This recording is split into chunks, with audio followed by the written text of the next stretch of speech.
Stop the flow of refugees.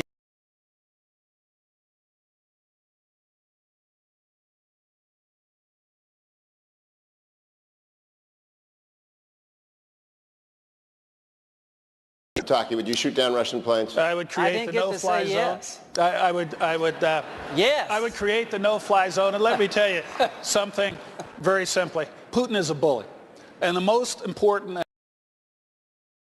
punch him in the face. That space, either us or the Turks should shoot him down to keep our word. And I guarantee you that Putin would back off. Bullies, when you stand up to them, back down.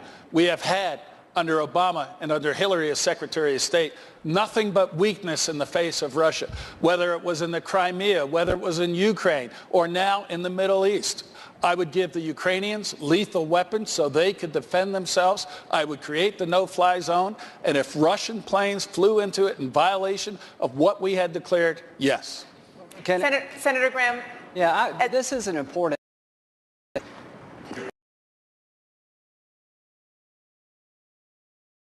Until Obama came. When you Syrians to join your cause, to take down the dictator they hate, to destroy ISIL, which will attack our homeland, and you sit on the sidelines and watch the Russian president kill them, it makes it harder for us to get partners in the future. The point I'm trying to make is we got to mean what we say. And I am begging people to wake up to Syria. The next 9/11 is coming from Syria. Senator Graham. It's coming soon. We better do something about it, and I have a plan. Senator Graham, we've heard here tonight a lot about the fact that you want to send U.S. troops, ground troops, into Iraq and Syria to defeat ISIS. Yeah. Would you consider reinstating the draft? Complete that.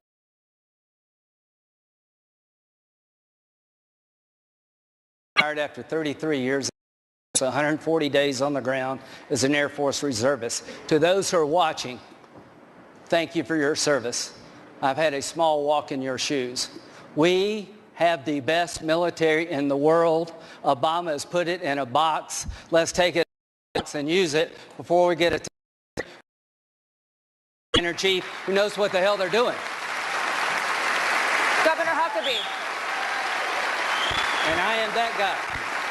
Governor Huckabee, would you reinstate the draft? I wouldn't reinstate a draft, but I think it's noteworthy that we are fighting all the battles we have with less than one population. Ever.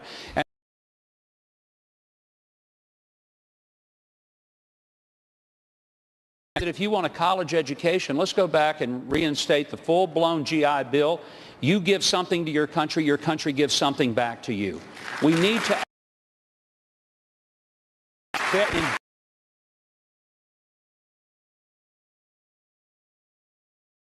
my good friend Ken Allard, former dean of the War College, has often said, we're fighting all the wars with other people's kids. And that's one of the things that's making us much less safe, is because we don't have enough Americans truly invested. Therefore, I do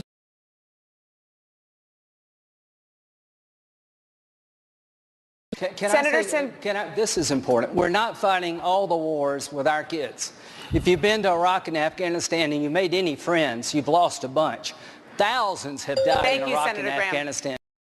Don't belittle their sacrifice. I'm not belittling their sacrifice, Lindsay, but I'm just making note that on the part of Americans, we have sent National Guard troops over for an 18-month deployment. They come back for 5, they go back for another 18. We're wearing these guys out. They agreed to be citizen soldiers. We've turned them into full-time soldiers because we've not kept up the pace by recruiting enough people in the military to fully fill these forces, and that's what we need to be doing. Senator Graham? No. Senator Graham, to those, the dwell times in the Army were a bigger problem than they are today. You want to fix this, you get the Army to 500,000, not 420,000. You want to win this war, grow the Navy to 350 ships, not 2. Sequence dumb things. 15, the smallest army since 1940, I was yelling and screaming, don't do sequestration. I was right. If I am President of the United States, Commander-in-Chief, we're going to rebuild our military without a draft. They're ready to be led. Senator, earlier this month, the Pentagon opened all U.S. military combat positions to women. You previously opposed allowing women in combat roles. As president, would you change the Pentagon's new policy? I would use the studies that were done that were ignored by this military, that there were certain positions that were not suitable. And they pushed a political agenda above what is in the best interest of the safety, security, and effectiveness of our fighting units. So I would go back to using what we should be doing, which is putting forth people on those frontline positions who are best prepared to do the job, survive the job, and come back home safely. So just to be clear, you're saying yes, you would change the policy back? I would change the policy to reflect what is the best interest of the people that we're asking. I've got a son who's going into the Air Force right now, and as a father, I want to make sure that if he's out there on the front line, and he may be a pilot flying an airplane, I want to make sure that the person who's responsible for his wing has the ability to do the job they're doing. And if they don't have that ability to do the job, if we're doing it social promotion as opposed to what's best for the efficacy of our fighting force and for the survivability of our men and women, I'll change that policy. Governor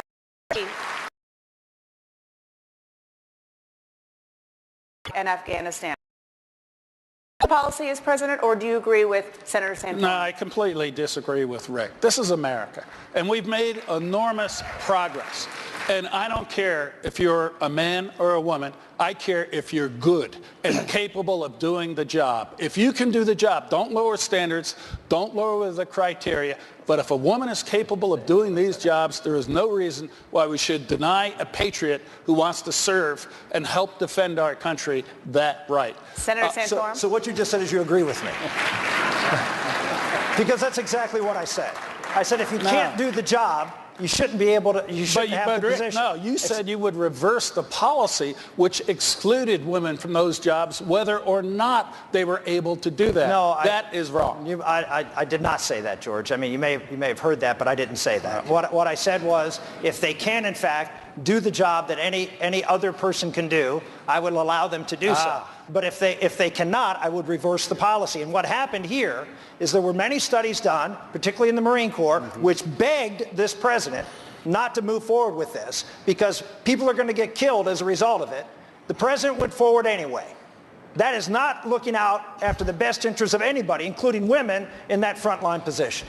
Governor Pataki, do you have a final response? Yeah, I think what Rick said is very different from what he said initially, which is that he would reverse the policy that gave women not the right but the opportunity to serve in combat. They can only do it if they're fit and capable and meet the same standards as men.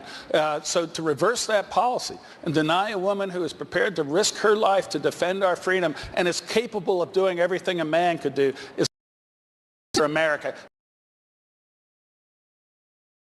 The Peshmerga of their tigers are women. This is the 21st century. We're not radical Islam. We want to give women the opportunity to do whatever they are capable of achieving in this country. Governor Pataki, let me stick with you. Governor Pataki, U.S. Army Sergeant Bo Bergdahl now facing a court-martial after leaving his base in Afghanistan, getting captured by the Taliban. Donald Trump has called for his execution. The former House Speaker John Boehner says he's innocent until proven guilty. Where do you stand? Well, I happen to believe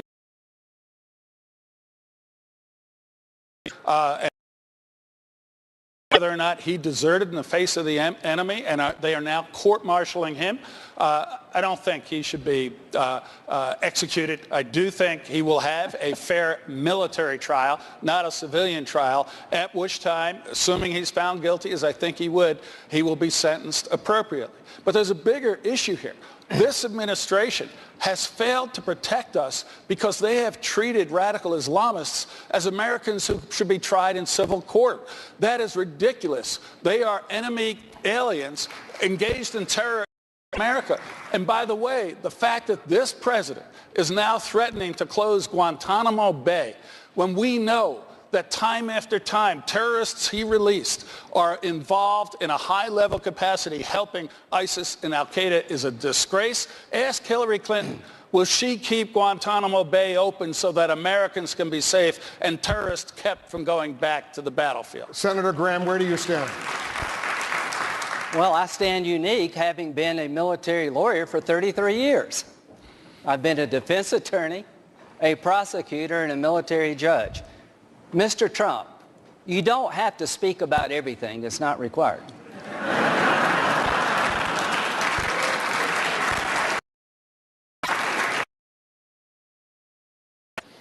Make sure that everybody had a fair trial. Does that make sense to you? We're at war, folks, and this stuff has to stop.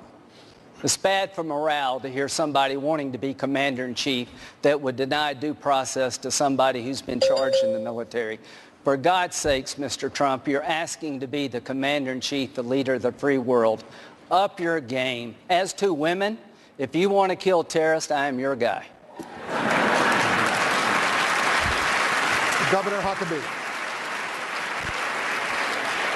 Governor Huckabee, ISIS demanded ransom.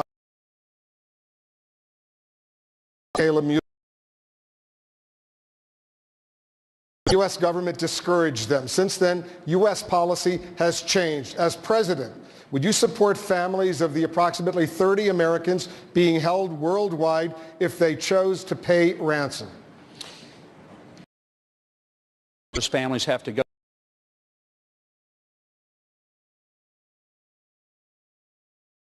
blood to get them back. It's a terrible policy because once we do it, we're only going to invite more and more hostages, more and more ransoms, and the disaster gets even worse. But I don't blame these families. You know who I blame? I blame a policy in our government that has made it so that families are so desperate that they're willing to pay ransom to terrorist organizations because they don't believe our government will fight the fight for them, and they think they're out there on their own. My goodness, people, this is America. When did we have to start telling people that you've got to bake your own bread in order to fight the battles? That's what we have a government for. It's what we pay taxes for. And I believe those families ought to have a better expectation of what this government will do. We should never have sat at the table with the Iranians as long as Saeed Abedini is sitting in an Iranian prison, as long as the Washington Post reporter is over there. Until the 4 hostages of America were on an airplane safely out of Tehran, we should have told them, we won't even walk into the room with you, much less sit down and negotiate with you. That's what we ought to be doing. Thank you, Governor. Governor Pataki. Speaking of those 4 Americans being held in Iran right now, Iran has suggested they might be willing to have a prisoner swap, release Iranian prisoners held in the United States in exchange for those 4 Americans. Would you support that? You know, again, it comes down to something that, as Mike said, breaks your heart. We clearly want to get them back. But the idea that by taking a journalist, for example, and holding him hostage in Iran, they're going to be terrorist leaders simply bad. Israel has shown the way on this and rejecting hostage exchanges such as this and in not paying ransom. But by the way, Mike's absolutely right. We have to do more to protect our people overseas. But then we also have to do more to help our veterans when they come back here today. We haven't talked about that. But when we're talking about defeating terrorism, one of the things we have to do is give our veterans the support and help that they require. What has happened at the VA is a disgrace. Give our veterans a medical card that they can use to get the best quality care anywhere, including outside of the VA system. We have to take a quick break, but Governor, Israel has exchanged a lot of the prisoners it was holding for Israeli soldiers who were being held by Hamas, for example. But that was involved in combat, where they were actually involved in a war against each other and exchanged prisoners. We have not been in a war with Iran. They have taken civilians as hostages. It's a totally different situation, and we cannot encourage them to do any more. Thank you. Let's take another quick break. The scramble to protect Americans after ISIS attacks from the inside. Does the country need to tighten its borders to prevent another San Bernardino slaughter? Where the candidates stand, that's next.